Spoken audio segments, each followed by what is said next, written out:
Tenure as Fed chair. Now, despite President Trump pressuring the Fed to lower interest rates, investors continue to predict the Federal Reserve will keep rates steady. That's because inflation remains persistently high. It's impacted by oil and gas prices from the ongoing war in Iran. But as always, there are all these cross currents that make predicting things very, very difficult. And I must say, if the president would stop threatening tariffs and stop putting new tariffs on other countries, that would also help bring down rates, but he will not do it. He made clear that getting inflation back down to 2% was the Fed's highest priority, and that's part of why this meeting will be particularly interesting.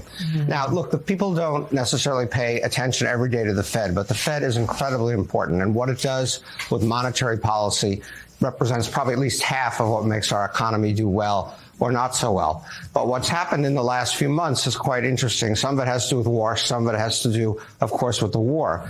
But you can see that if you go back to the beginning of the year, the Fed and its 12 committee members were expecting rates to continue to come down, and they were pricing in 3 rate cuts, i.e. 3/4 of a percentage point of rate cuts to take the federal funds rate down below 3% for the first time in a very good while. But since the war, that has flipped around. And now people expect rates, in fact, to go up. And indeed, people think, while, as you said in your lead-in, probably rates will stay unchanged. The market has gone from a 10% possibility of a rate increase to a 30% possibility of a rate increase. And as interesting as what the Fed does will be what it says, what War says at his press conference, what the votes are. Traditionally, the Fed operates in a very kind of nonpartisan way, but you do get the sense, and that will be very interesting. But then the Fed expects continued rate increases and not to see rates start to go down until until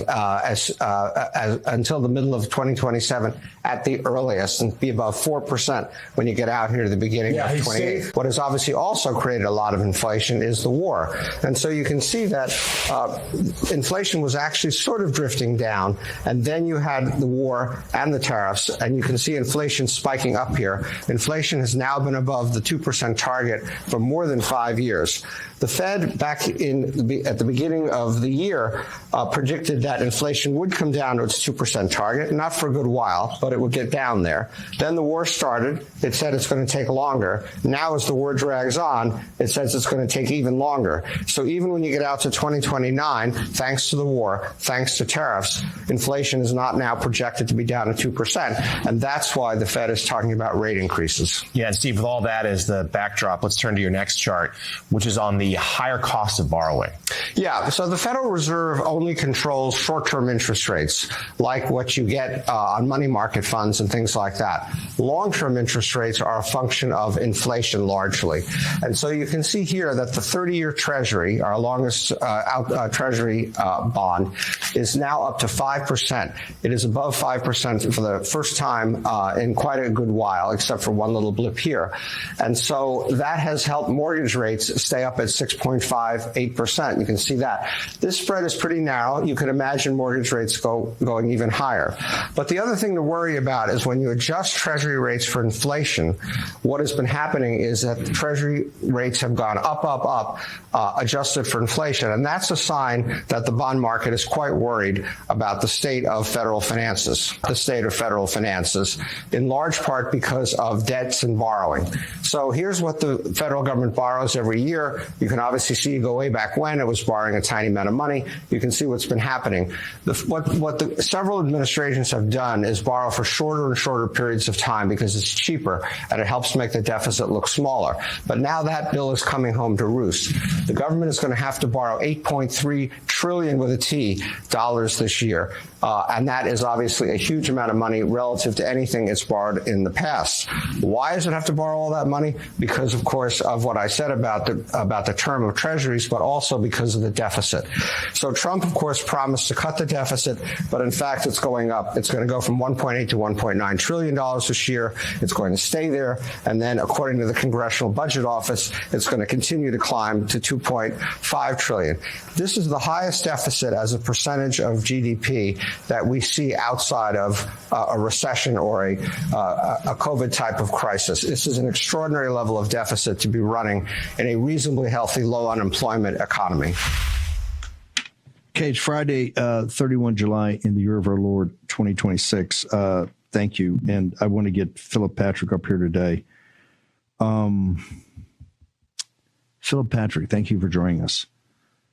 Thank you for having me, Steve. There was some truth in that and some truthiness in that. Look, with the Biden regime, and we've had, Philip Patrick was a contributor here for years with a guy named Scott Besson. We'd have Scott on, and then a couple of days later, we'd have Navarro on, and then a couple of days later, we'd have Philip Patrick on, and we'd have Russ Vogt on. You may remember some of these names. They're cabinet officials or senior advisors, senior, administrators in the administration right now.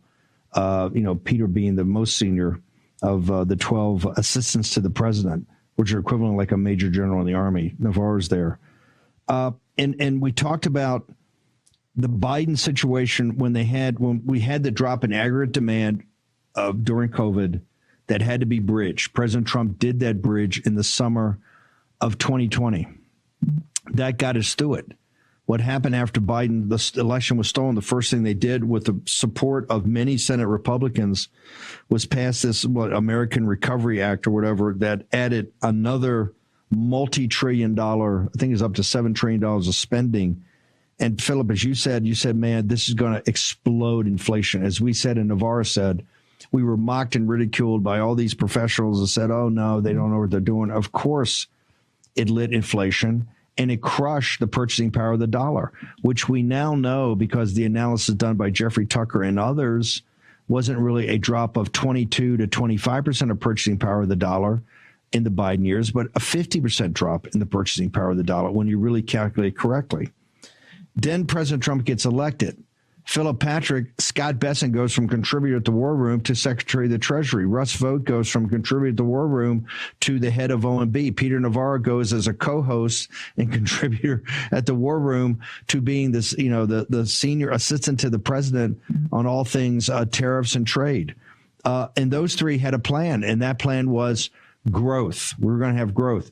You saw in the spring of this year, in fact, I'm going to pick a random date, February 26th or 27th, a day before the war, where we had the green sprouts coming up of real economic growth, true economic growth, that was going to outrun kind of the embedded inflation that was already there from the Biden years. Because once it's embedded, it's very tough to root it out. It's almost impossible to root it out. You can, but it's very tough. One way you do this is just outgrow it. You saw that. Then the war came and everything changed. Just give me your assessment of what Steve Rattner, remember, Steve Rattner was going to be Secretary of Treasury one time under Biden. And it was definitely going to be Secretary of Treasury under Hillary Clinton before he beat her in 2016. Your thoughts on what he laid out. What does it mean for the U.S. dollar, sir? Look, there's a lot of truth to what you just played. And the reality is we're seeing it play out in front of us. The 30-year Treasury yield now has spiked to the highest level since 2007. And it's very clear why. At the end of the day, when people invest or lend money to the federal government for 30 years, it reflects several risks. There's an inflation risk, there's expected future short-term rates, and there's something called term premium, which is essentially the extra compensation that investors demand for locking up money for a period of, let's say, 3 decades. What I think was so important about what's happened this week is the shape of the reaction to the Federal Reserve. Shorter term yields have initially declined, while the 30-year yield surged. Basically, what that means is investors have reduced expectations for immediate Fed action, but have demanded more compensation for long-run risks. And this is where the stuff that you're talking about, unbridled spending and inability to control it, play out. This is a concept we've discussed many times before. The Federal Reserve can control the short end of the yield, but longer term rates are dictated by investors. They're driven by supply and demand. And just look at demand for our debt, right? We talked about this late last year. Gold surpassed federal debt as the #1 central bank reserve asset. Why? Because gold is certainty, not certainty certainty in terms of price per se, but certainty in terms of access and utility. Compare that now to federal debt and consider the risks that people take on when they're making a 30-year loan to a country running a 40% annual deficit, right? Inflation and devaluation of currency at that point start to become a certainty. So what happens is lenders demand a risk premium. It is a very simple risk-reward calculation, right? It's like people with a low credit rating have to pay more for mortgages or a car loan. Well, countries with a spending problem, they have to pay more to convince lenders to lend them money. And I thought it was very interesting listening to Kevin Warsh speak, because he all but admitted this, right? His rationale ultimately to keep rates unchanged was that lenders were doing a lot of the Fed's tightening work for them, right? Technically, it's true. Higher long-term rates restrain things like mortgages, borrowing, and investment, so they tighten demand. But there's a really important distinction here. Rates rising because the Fed are credibly controlling inflation is one thing. Rates rising because investors are less confident in the Fed and our fiscal position is a whole nother ballgame. And, you know, I think the message from the long bond was not necessarily that inflation's going to explode shorter term, but it was that 30 years of uncertainty have become a lot more expensive. And more concerningly, long-term federal debt is no longer being priced as a risk-free asset. And, you know, the things that we've talked about over the last 4 years is exactly why we're in the position we're in. I've said before, the damage that Biden did in a 4-year period, it wasn't just amassing debt, it was also destroying credibility. And I think that's, to some respects, tied one of Trump's hands behind his back. So it's a tough situation. Let's get back to when you talk about the 30-year Treasury, and you talk about here's the dilemma that we have. Let me explain it, then you take it from there. Or maybe I'm not explaining it correctly, but this is going to impact everybody across the board, and I think along with this mass invasion of the country, actually puts the Republic in our inability to deal with it as a great power, which we're not right now, we're just not, puts in jeopardy the entire project of the American Republic, which we're in the 250th year of its birth. The 8 point, you basically have a very simple math problem. We take in about $5.5 trillion a year of all sources, tariffs, taxes, corporate taxes, about $5.5 trillion of cash kind of comes into the system, roughly. $7.5 trillion goes out every year. And we have an inability to deal with the political consequences of cutting spending. Why do I say that? Because we haven't cut spending since we're still dealing off the Biden-Pelosi, I think the fiscal year of 21 budget, those numbers. So it's 7.5, that $2 trillion. So Steve Bannon is not a genius every year when he sits up here in the big fight at the end of the fiscal year and says, hey, guess what? We're going to have a $1.5 to $2 trillion deficit this year. And guess what? Every year comes in, we got about a $1.5 to $2 trillion deficit. That gets added on top of the face amount of the nation's debt of roughly $40 trillion. That doesn't even take account some of the other liabilities, which the net present value on the dollar, when you look at it, could be over $100 trillion. Just the face amount which you have to deal with. The financing of that and refinancing, the $8.4 trillion that Scott Bessent, former contributor here at the War Room, has to refinance in the Treasury this year is $8.4 trillion. He's got to offer people up money that makes that enticing. And guess what? That's why the 10-year Treasury is exploding. That's why the 30-year Treasury is exploding, because people are just sitting there going, I need to be paid more because I'm getting a little jiggy about the direction of this thing, right? And we have a fundamental problem with the business model of this nation. Right now, this business model of this nation is a highly leveraged bet as a country at $40 trillion, running $2 trillion deficits, with a highly leveraged corporate bet, borrowing like crazy on artificial intelligence and massive productivity increases without concomitant mass layoffs in tech. And note to self, that bet ain't playing out. What does that mean for you? What does it mean for the dollar? What does it mean for the future of this nation? All next. Phillip Patrick from Birch Gold will stick around. Short commercial break. Birch Gold, take your phone out right now. Text Bannon, Bannon, to get the ultimate guide for investing in gold and precious metals in the age of Trump. Do it today. Talk to Phillip Patrick.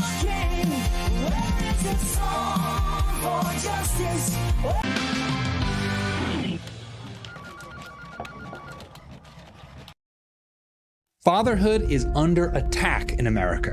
1 in 4 kids is growing up without a father. We've replaced fathers with bureaucrats, and the results are a disaster for our kids and our country. I'm John Popola, host of Dad Saves America and CEO of Emergent Order Foundation. I like to say Emergent Order Foundation is what it would look like if Warner Brothers and PBS had a baby that actually loved America. We're a studio on a mission to defend the family and to call men back to the responsibility, strength, and sacrifice that fatherhood demands. The family is the last line of defense against a radical agenda that wants to rewrite everything from truth and tradition to gender and God. We're raising a new generation of men, not victims, not activists, but fathers and protectors. Join the mission, support the movement. Visit dsa-rav.com today to take a stand for fatherhood and the American family.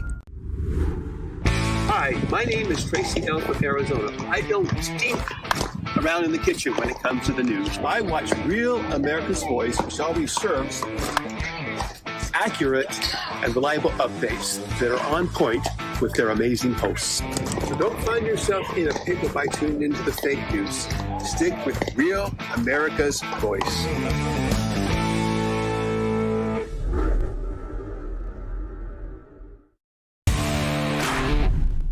I'm Chris from Illinois, and I like to watch Real America's Voice in the War Room with Stephen K. Bannon for all the great guests. Everyone from Kerry Lake, the great Frank Gaffney, Trump 24, Retribution.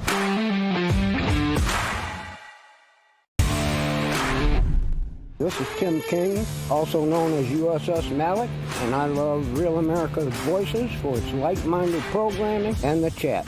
Love you guys.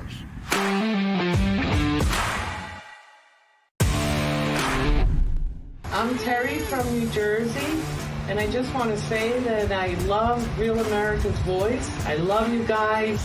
Keep up the good work.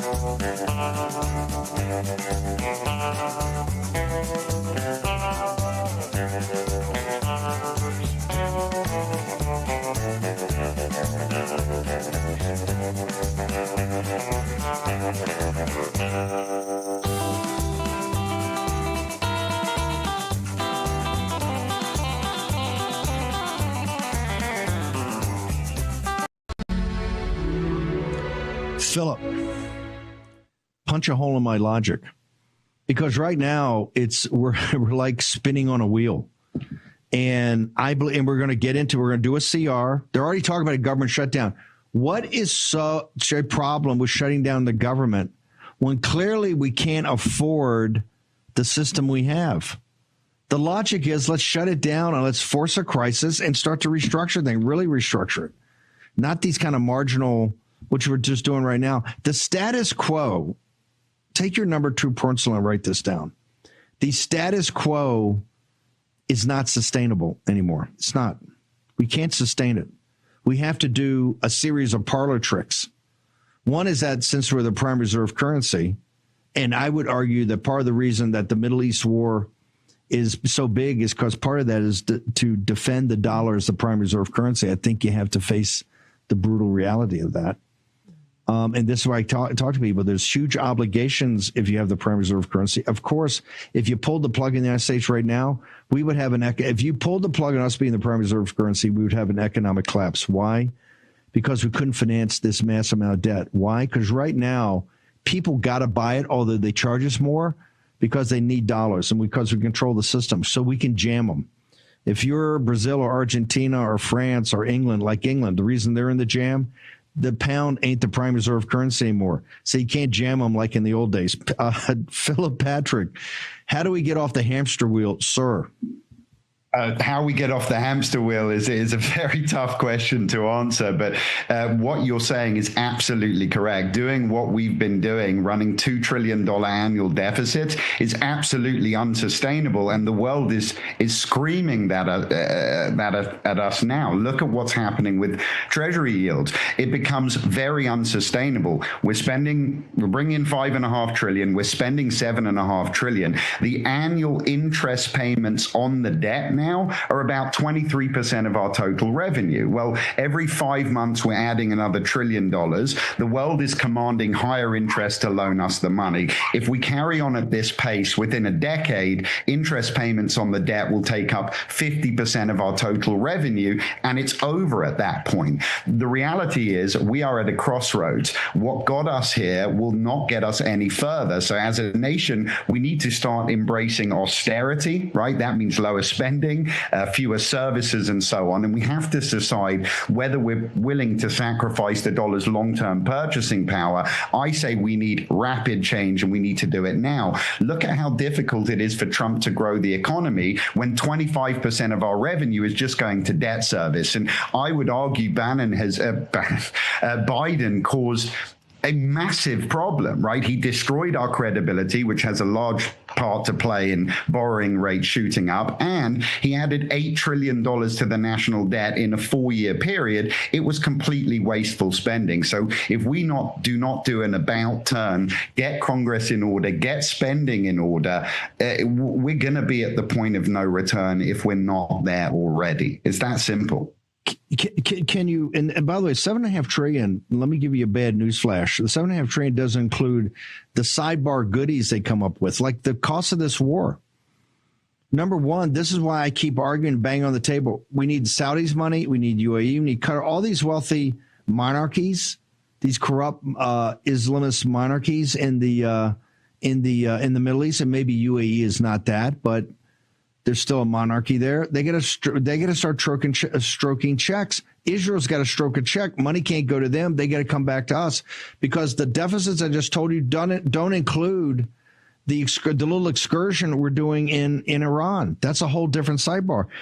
The spending on our defense is a Department of War is not sustainable.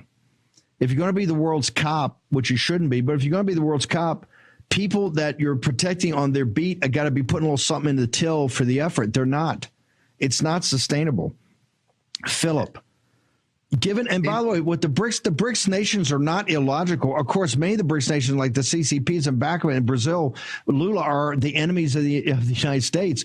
But the Stanford MBAs and Harvard MBAs of those nations that work the HB12C do the math and say, hey, look, the elites in the United States are running a con here on us, and somehow we got to be charging more for their money. We have the resources. They have this thing called the greenback.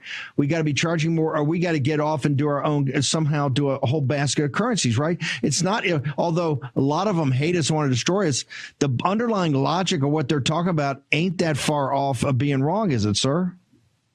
Not at all. So two things you said there. One, an increase in defense spending at the levels they're touting is an absurdity. To push it to 1.5 trillion would be an absolute disaster. My concern is they took Ferguson's law too literally and are trying to raise defense spending above interest payments. That's not the premise. Secondly, what you're saying is absolutely correct. The Chinese frighten me, as I believe they do you as well, the CCP, I should say, specifically. But it's not irrational. Right? Even me as an investor loaning money to the United States government, if I know we're printing $2 trillion a year in new money and paying me back in devalued currency, I'm going to demand a risk premium for it. It's a very rational response to our fiscal situation. So I couldn't agree more, Steve. So where do people, I want to make sure people get access to you, particularly we're coming off the 9th free installment shortly on the end of the dollar empire. We've done the end of the dollar empire for, I guess, the last 5 or 6 years. Gold was about $1,000, $1,100 an ounce. It went up to, I think, high as 55 or 52. It's now around 4,000, somewhere north of there. Well, I want people to understand there's a logic to this. You got to understand aspects of capital markets.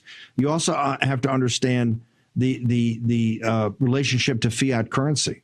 And I think one of the things it does, it talks about the history of the country and the populist nature of kind of monetary policy in the 19th century. The great founders of our nation understood this was going to be a problem, right? The Andrew Jacksons of the world knew this was going to be a problem. Hamilton knew this was going to be a problem. This is not shocking anybody. So I want people to go to the end of the dollar empire because we go through all of it. But particularly, give me a minute on, if you go back and look at every chart we've got, a lot of bad things happened to us financially after Nixon decided over a hot weekend in August in 1973, I think it was, to take us off the gold standard. What bad things have happened to us as far as our currency since then, sir? I mean, we've seen significant devaluation of our currency, and that's what happens when you remove a pegging to currency. We've seen the middle class get decimated since the 1970s, and it's in this that we understand why. That's why the End of the Dollar Empire series was so close to your heart, but mine as well. It's a real explanation of how we went from there to really from the 30s until the position we're in today. And, you know, any student of history will understand that it repeats itself. And I think there are some very valuable lessons to learn from the past, which explain a lot about the situation we're in today. But the topic that we've discussed today and what's happening globally with debt and borrowing rates, that's very important for people to understand. And I think in understanding that, you understand quite how important commodities in general and gold and silver specifically will be in the climate moving forward. So very simple for your viewers, as everybody knows, just get the information. It's birchgold.com/Bannon, or they can text Bannon to 989898, get access to a ton of free information, learn, read, and if they want to learn more, we'll be here to help them and guide them through. You know, when we first started talking to the Birch guys about if we were going to work together, Phillip and I both had a appreciation for King Dollar, but also understand the catastrophe. If King Dollar ain't underpinning the system, and it's not underpinning the system because of so much devaluation, you're going to have a problem. This is what I keep warning people about, is that the leverage bet that the country has on artificial intelligence, but also just globally. We have $300 trillion roughly. If you add everything up, all of it, it's roughly $300 trillion. We're about to have the world's largest margin call. When that happens, who knows what's on the other side? But it ain't going to be healthy. If you're a working class or middle class person in the United States of America, it is not going to be to your financial health. Let's say that. Just like in the 2008 financial crisis, when the tide goes out, a whole lot of people's bathing suits are going to come off with it, and you're going to see some pretty ugly bodies out there. Maybe bodies that should have been up to their neck in water.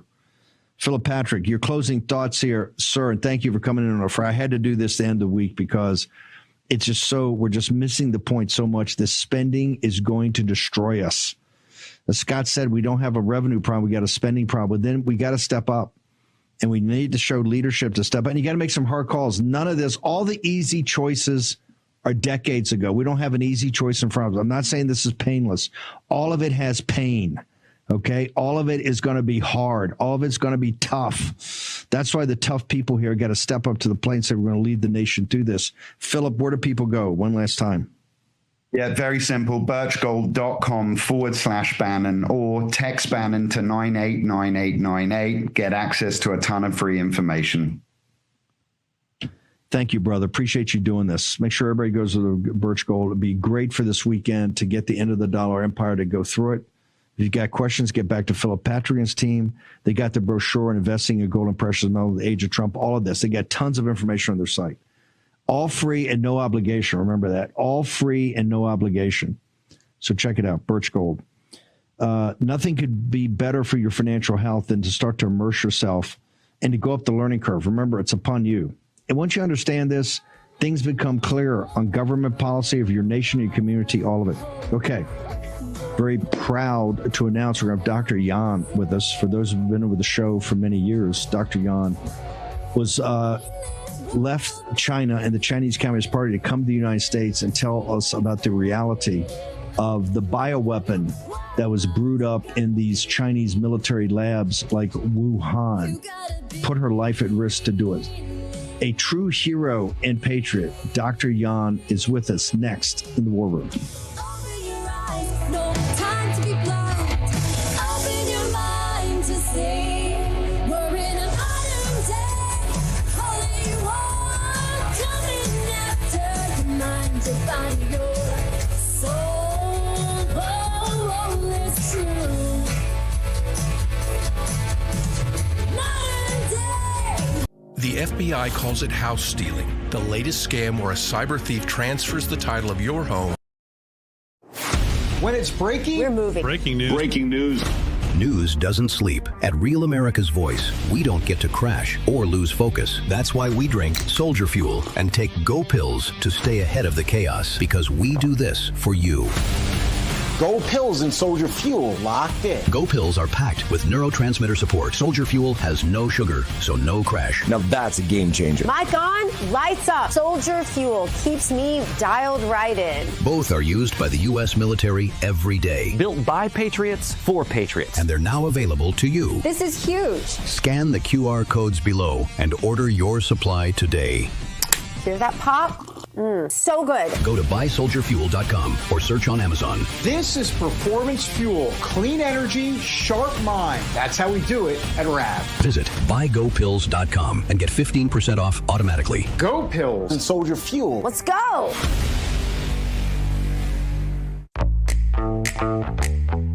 Now is the moment to put your brand in front of an engaged, loyal audience through Real America's Voice. When you advertise on Real America's Voice, you're not just running an ad, you're partnering with trusted voices like Steve Bannon, Charlie Kirk, and other influential hosts. Backed by millions of monthly listeners. What's happening? Because of a Real Voice, man. I watch it all the time. Real America's Voice rocks. Real America's Voice gives sponsors the chance to put their product front and center, displayed on screen and highlighted by our anchors during exclusive segments and live events. Head to freetrumpknife.com. This means your brand becomes part of the conversation as it happens. Secure your spot before it's too late. Join us today and make your brand part of the news conversation that America's viewers trust. Real America's Voice, where your message is seen, heard, and remembered.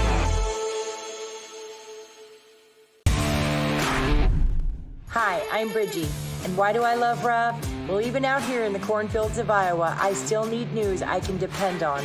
That is Real America's Voice.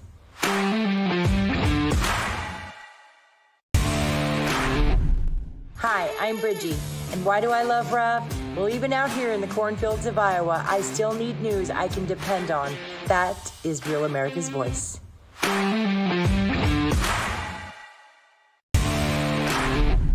It's Mama Love in northern Minnesota. You know, a collective voice is much louder than a single voice. Thanks, Rav, for giving us a place to chat and connect. See y'all in chat.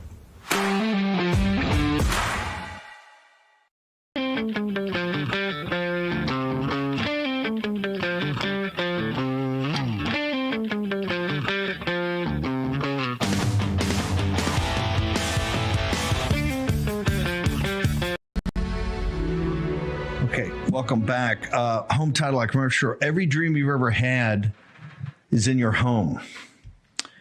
Don't have it turn into a nightmare. Now more than ever, that can happen quite easily. HometitleLock.com, promo code Steve. You get a 14-day trial on their $1 million triple lock protection. You get real cash that can back you up in case anybody comes in and messes with your with the title to your house, particularly monetizes it. Remember the story? I think it was out of Allegheny County. 43 separate real estate as separate entities were either monetized and or sold before people knew it. Once that happens, your life turns. You're just spending all your time trying to get this back. HometitleLock.com, promo code Steve. You get a 14-day free trial. No cost to you and no risk. So check it out. Talk to Natalie Dominguez and the teams. HometitleLock.com, promo code Steve. Do it today. Don't let your castle become your torture cell. How about that? Check it out, particularly with cyber, AI, all of it. Dr. Yan joins us now. Doctor, just for the show has grown exponentially since the days you were a regular. I just want to make sure people understand we just had Fauci on. This thing is now exploding all over the globe as a massive issue, particularly here in the United States. You had a very critical role in all of this back in 2020. You were the first kind of real truth teller to come and expose what the Chinese Communist Party was doing. We've got a tweet up from yours recent from last night I think I'm going to get into, but just go back and give people your credentials, your bona fides, and how you got into this story in the first place. Thank you for having me back, sir. So I would like to remind our audience that back to 2020 January, because my supervisor, the Dr. Li-Meng of WHO at the University of Hong Kong, assigned me the secret job to look into what happened in Wuhan. Actually, specifically, it was back to 31st December 2019. That's why I get a lot of information gathering from my friends who work in the hospital, in the labs, in the military, whatever. And because my former lab at the University of Hong Kong is #1 coronavirus lab in the world. So I get to know a lot. And I start to reveal the truth because I realized Chinese government was covering it up and misleading the world. I start to reveal it since January 19th, 2020 via Modern Media on YouTube, the Chinese anti-CCP YouTube channel based in US. And after that, the things I start to review all get verified. And one of the most important things I revealed back to January 2020 actually led to the travel ban posted by President Trump at the end of January 2020. And sir, you know that because Mr. Luda met you on 23rd January 2020 and gave you the information I reviewed, and you pass it to Dr. Navarro and then President Trump. Now we can see from Fauci's diary. Hang on a second. I just want to make sure. Go back to the 31 December. I want to make sure people, and we've got 2 segments here, and I'm looking forward to having you back on too. You were at the Hong Kong University. At the time, and the section you worked in was considered at the vanguard of this type of research. But talk about 31 December, a friend of yours, I think it was, a relationship you had in the Chinese government. They reached out to you, correct? You actually had communication in the ending days of December, before any of this kind of broke into the public domain in mid-January, because I was with, Miles and Mr. and others, where they said, we're up there to kick off our Chinese New Year celebration and broadcast, of which I've been doing for years with the team. And they said, oh, well, we're canceling. It's not going to happen tomorrow. And I go, what do you mean it's not going to happen? They said, well, Chinese New Year's canceled. There's not going to be this huge mass migration in mainland China. And I go, well, how many times has it been canceled? They go, it's never in history because something horrible's happened with this pandemic. You knew about that in advance. You were actually talking to people at the end of December. Tell us about those conversations. Because we are the WHO reference lab, it's our responsibility to find out what happened in this area, including mainland China. And Li-Meng warned me that keep silence. If not, you will go across the red line and no one can save you. And I went back to reach to my friends, not only in Wuhan, but all over the Chinese hospitals, labs. Yes, as you remember, one of my friends worked in China in the CDC in Beijing. And that is a person also handled the coronavirus samples from Wuhan. So briefly, I'm the first person outside China who knows that, outside mainland China, and who knows what happened there. Because at that time, everything is totally suppressed. Everyone was warned to keep silence. And what we know is back to middle December 2019, in Wuhan Institute of Virology, they get the sequence from the patient in Wuhan. And the patient's number was highly downplayed. And the doctors are not allowed to talk about the outbreak happened in Wuhan. It's definitely not only started from even December 2019. It should be weeks before December 2019. This virus already circulating in the community. And more importantly, Wuhan lab has the sequence back to middle December from patient, but Chinese government asked them to suppress all the things. They don't allow them to review it. And also, they delay everything. And they tell everyone no person-to-person transmission. So no human-to-human transmission, at that time, even until middle January 2020, when Chinese government, the Vice President Liu He came to U.S. to sign the soybean deal with President Trump, they were still cheating you. These are nothing big deal. And altogether, what I found from my friends in China CDC, including how people silence about the truth, I learned from the doctors, I learned from the lab staff in China, and I learned from my military friends related to this kind of work.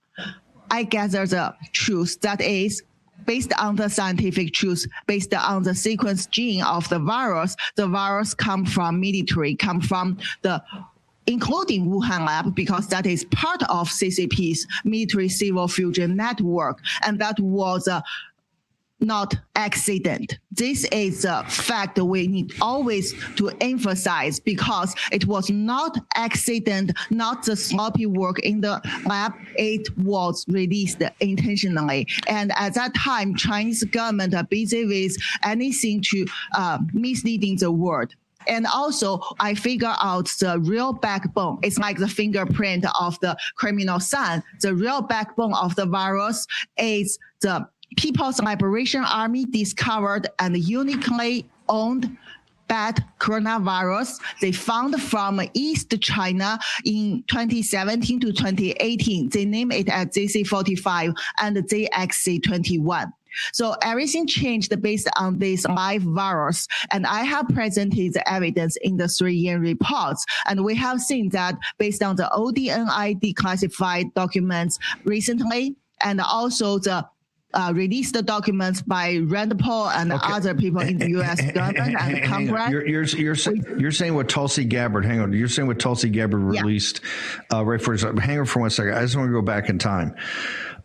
You're saying even though the contact came to you in late December, you were convinced pretty quickly that something had happened even earlier. Now you're saying, hey, this is a bioweapon. There's no doubt that this is a bioweapon. And your belief is that even the excuse that it accidentally leaked out of the Wuhan lab, you're not buying. You're saying that something happened in 2019. Go back to 2019. How early do you think this was released? And do you believe that release was on purpose to basically cause harm, ma'am? Yes, of course. Let me briefly answer your question, sir. Yes, first, from the beginning, I tell people this was not accident. And I'm the virologist working in the biosafety level 3 lab in the WHO reference lab. I worked on coronavirus after the outbreak. So I can tell you, based on all my understanding and my experience and my knowledge of Chinese Communist Party, this was not accident. You can't say an accident happened and cause people's death in Wuhan and cause the whole world damage, but still the chairman, the dictator Xi Jinping are celebrating the trophy. They're telling you, oh, this is a pandemic, makes the East rises and the West falls. And especially this was designated from the lab, from the military by stealing the technology, taxpayers' money from the United States and leverage the corrupted pro-CCP, pro-communism campaign all over the world and to cause the harm and targeting especially CCP's top enemy, the United States. And actually, we also have evidence later from our top sources in military, in Chinese military, Central Military Committee in Beijing near Xi Jinping. We later also from these different sources to verify the virus was released intentionally in the community back to September 2019. At that time, to conduct a community trial using humans. And you can find that is a military civil fusion exercise conducted in Wuhan International Airport. And the scenario is one person carrying a unknown novel coronavirus disease to China, but later the symptom get controlled, he get treated and things under their control. So that was the exercise several months before the outbreak happened in the international airport in China, in Wuhan, under People's Liberation Army and with Xi Jinping's approval. And also after that, CCP believe they thought they can control the virus. So that's why they held the military sports meeting at the end of October. And even Xi Jinping came to the opening ceremony. And after that, somehow you see the virus spread in the community. And we need to ask them, what did they do in the military sports meeting? What else they have done since they falsely believed they could control the virus and they could just use it to target their enemies? And of course, we know that even though it got outbreak in China, they still welcome the result, because when 23rd January, 3 days after I revealed these secrets through the media, Xi Jinping's regime locked down Wuhan, but let the infected people, innocent people, to carry it all over the world, spread it all over the world. And thank God, President Trump got our information in time, and that's why he fight against the Fauci and all the other experts, as you also told me, and other sources also revealed, sir, that President Trump launched the travel ban against Chinese citizens at the end of January that highly delayed the speed of the pandemic go to the United States. Hang on. Let's take a short commercial break. We're going to come back with Dr. Yan in a moment. This timeline is very, very, very important. It shows the lies of Tony Fauci. It also shows the Chinese Communist Party as the existential threat to the United States. Like I said, HomeTitleLock.com. This special is not going to last forever. Right now, HomeTitleLock.com, promo code Steve. Go check it out. You get 14 days, 2 weeks to work with Natalie Dominguez and the team and see how their $1 million triple lock protection can give you peace of mind. Think about it. 90% of your net worth's tied up in the home. Don't let anyone get their hands on it and monetize it. Only you. Short commercial break. Dr. Yan on the other side. Bring it on and I will fight to the end. Just watch and see. It's all started. Everything's begun. And you are over. Cause we're taking down the CCP. Spread the word all through Hong Kong. This is Fubo. It's your way to watch ESPN and other top sports networks. When it's breaking, we're moving. Breaking news. Breaking news. News doesn't sleep. At Real America's Voice, we don't get to crash or lose focus. That's why we drink Soldier Fuel and take Go Pills to stay ahead of the chaos, because we do this for you. Go Pills and Soldier Fuel locked in. Go Pills are packed with neurotransmitter support. Soldier Fuel has no sugar, so no crash. Now that's a game changer. Mic on, lights up. Soldier Fuel keeps me dialed right in. Both are used by the U.S. military every day. Built by Patriots for Patriots. And they're now available to you. This is huge. Scan the QR codes below and order your supply today. Hear that pop? So good. Go to buysoldierfuel.com or search on Amazon. This is performance fuel. Clean energy, sharp mind. That's how we do it at RAV. Visit buygopills.com and get 15% off automatically. Go Pills and Soldier Fuel. Let's go.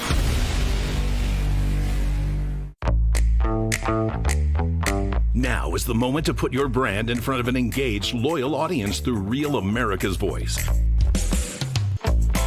When you advertise on Real America's Voice, you're not just running an ad, you're partnering with trusted voices like Steve Bannon, Charlie Kirk, and other influential hosts. Backed by millions of monthly listeners. What's happening? Because of a real voice, man. I watch it all the time.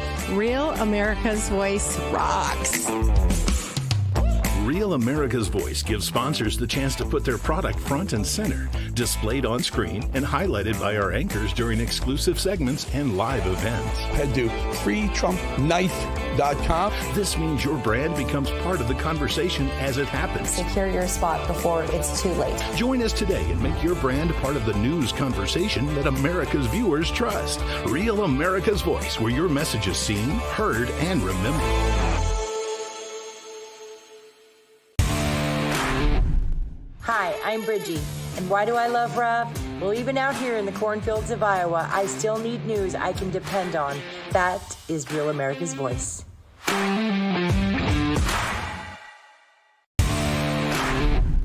Hi, I'm Bridgie.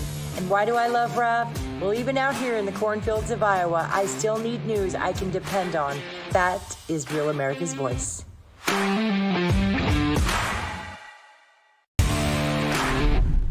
It's Mama Rev in northern Minnesota. You know, a collective voice is much louder than a single voice. Thanks, Rev, for giving us a place to chat and connect. See y'all in chat.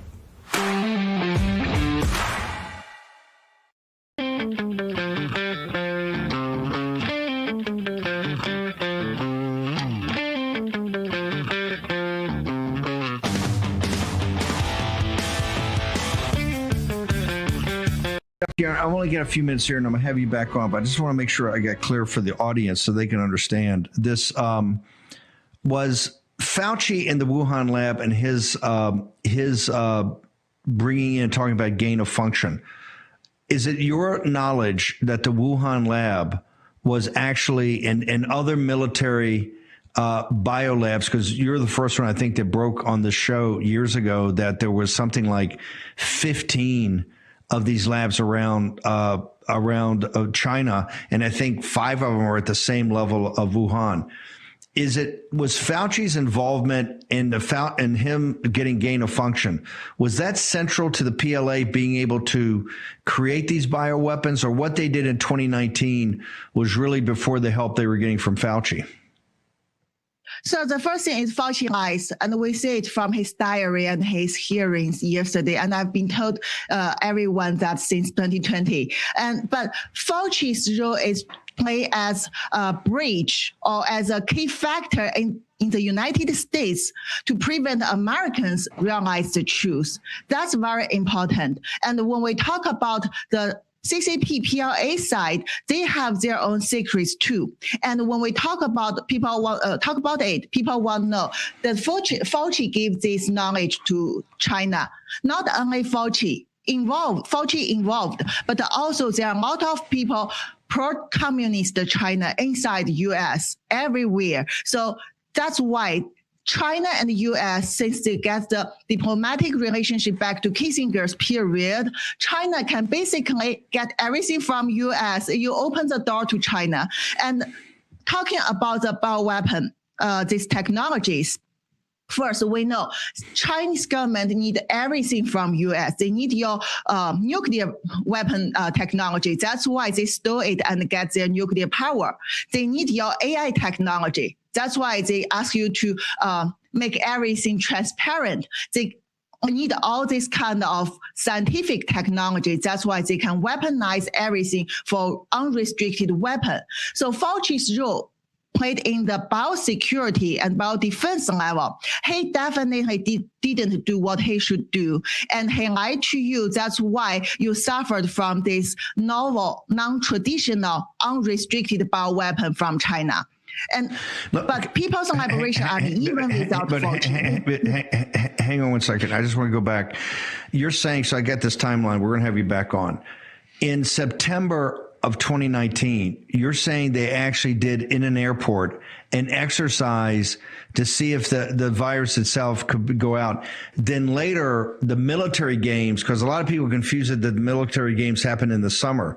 You're saying the military games aspect of that, where they decided to spread it to the athletes, occurred in October. That's where you're saying when Chinese Communist Party government officials who really didn't know about it made contact with you in late December, you said, hey, this thing was going, it was pretty evident it had been going on for months and months and months before people thought it broke out in Wuhan, basically in mid-January. Is that basically the correct timeline? It won't go so far back to 2019. I believe the virus actually got out of control, spread in the community in Wuhan. In fact, innocent people should be started from around the military sports meeting. Because previously in the Tianhe Airport exercise, they have done very strict control and they did the small scale trial and they thought it's under the control, but they misjudged the transmissibility of the virus. And then later, I believe when they again bring it out of the lab, target their what they want and around the military sports meeting that period. Actually, we do have the sources told us that they believe it is used to target the sports meeting athletes from overseas. But just at that time, I just want to make sure that people here don't get confused in the narrative, and then we got to bounce. But I'll have you back on. It's just a lie that this somehow inadvertently came out of good scientists working on vaccines, that this kind of came out of Wuhan. No. You're saying that months before, this is a very specific targeting by the People's Liberation Army and the Chinese Communist Party to actually make sure that this weaponized virus would get out. Is that what I'm hearing?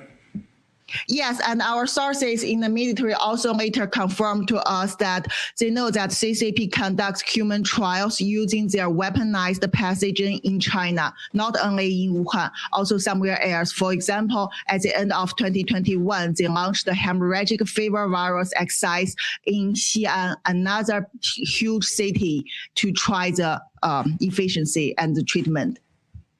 Dr. Yan, where do people go on social media? And you've got a show. I want to make sure people get access to the show and that they get your social media.